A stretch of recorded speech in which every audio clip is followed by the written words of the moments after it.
Hello, in this video we're going to continue following the settings of APDL. Today we're going to talk about the aircraft settings. In our sample log here we have just a couple example aircraft in there called Test 1T and Test 2T. We also have the undefined types category. First we're going to just go take a look at what options we have available here. So under the Test 1T aircraft we have the type of aircraft as Test 1T. In this case you would put in Boeing 737, 747, Airbus A320, however you want to format that for your records. We have a note. You've flown this aircraft 186 flights and 455.7 hours. Last date you flew this type was September 20th, 2015. This would, of course, follow your actual data for this aircraft type and the last date you flew that. Under the tails, we can tap that and it'll show all the tail numbers that we've flown this particular type of aircraft. In this case, we just have one example for testing purposes. The type is Test 1T, that's here in gray, and then the tail number itself is Test 1 in white. At the top we have a search bar. We can type in the ship number or the N number and filter through the list if we have a long list and don't want to scroll through all of them. I can tap on this tail number here and we can see I have the registration number, that's our tail number, N number, ship number if you want to track your ship number or if your airline uses those, is listed here as ship. And then I see the same statistics that I had earlier, 186 flights, 455.7 hours, and that particular tail number. Naturally in this case we only have one tail number, one type. For practical purposes this would be a smaller number and the total for the type itself would be much larger. It would be a sum of all of the individual tail numbers. Then down here I can change the aircraft type. If I accidentally set the wrong tail number on the wrong type or something like that, I can go in here and change, select, well, this aircraft's now Test 2T. I accidentally put in the wrong one and now that's changed, and we'll see the totals change when we go back to the main page there. I also have a delete button if I can delete this tail for whatever reason, if I entered it incorrectly or in error and I don't want it to be there anymore. I'm going to go ahead and save so we can see the reflection of Test 2T being changed. Now we see the aircraft type details for Test 1T at the top here. It says, well, now there's no aircraft tail numbers by that type. Go back. If this is an aircraft you have a type rating for, you can just check that by turning on the switch here. Previous time, this would be if you had logged time prior to using APDL and you want to have a total cumulative time reflected in sections of the app, such as the resume section.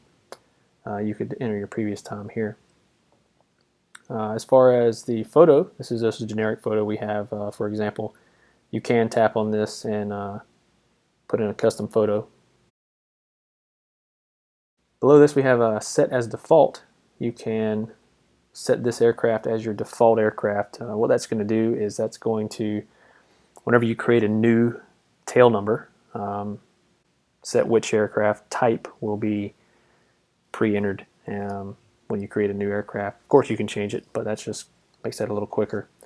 Also the default aircraft type, which at present is undefined types. That's our default generic category for, hey, here's a tail number that we don't know what type it is. It was added by APDL automatically. If you're using the autofill feature or if it's imported with your schedule from your company, you can, it's like a temporary storage area, so you can go in and manually assign which aircraft tail, which type that aircraft tail should be associated with. If you set this to undefined types, whenever a new aircraft is found from the autofill feature, it'll be placed in the undefined types category for you to manually assign yourself later. If you don't want to do that and you only fly one type of aircraft, for example, let's say you're at JetBlue, you only fly the A320, there's no chance of you flying a A321 or A319 or some other type of aircraft, and you know every single aircraft you fly is going to be A320. You want to skip over that step of having to reassign each one manually. You can set default aircraft to A320 and each new aircraft will automatically be entered as an A320. Again, we have a delete aircraft button. We can delete the entire aircraft type as a whole. You may want to do that if you change airlines and you just want to get rid of all the clutter you have in APDL for all these different tails that you'll never fly again. You can delete the tail, you can delete the type completely. All right, going back to the aircraft list here, you'll remember earlier I changed the type associated with the first tail number, and now we can see that Test 1T has 0 hours of flight time total, and Test 2T has 913 hours and 44 minutes of flight time total. You also notice the shading, the blue shading is now all the way to the right. That's a percentage indication of how much flight time has been flown in each type of aircraft. Now that's 100% in Test 1T, and undefined types are 0%. Going into Test 2T, we can now see I have 2 tails, 371 flights, 913 hours. If I go into here, we can see Test 1 and Test 2 under Test 2T type. And then in this case, 186 flights, 455 hours, and those hours total up for the total we have back on the main page here. This would be, of course, a different image if I wanted to use a different image. I can create a new aircraft type by using this plus icon here at the top right. It's going to give me the same page, same layout, same format. Let's just say A320.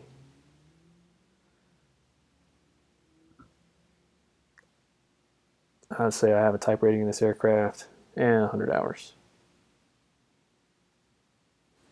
Can hit save there. Now I have a new type. Oh, I guess I put in 100 minutes. My mistake. So we have 100 minutes there. That's 1 plus 40 hours, 1 hour and 40 minutes. At this point, I could add new tail numbers up here so they'll be ready for me next time I fly. Let's call this 1, 2, 3, 4. Ship number, that's optional, not required. You can call it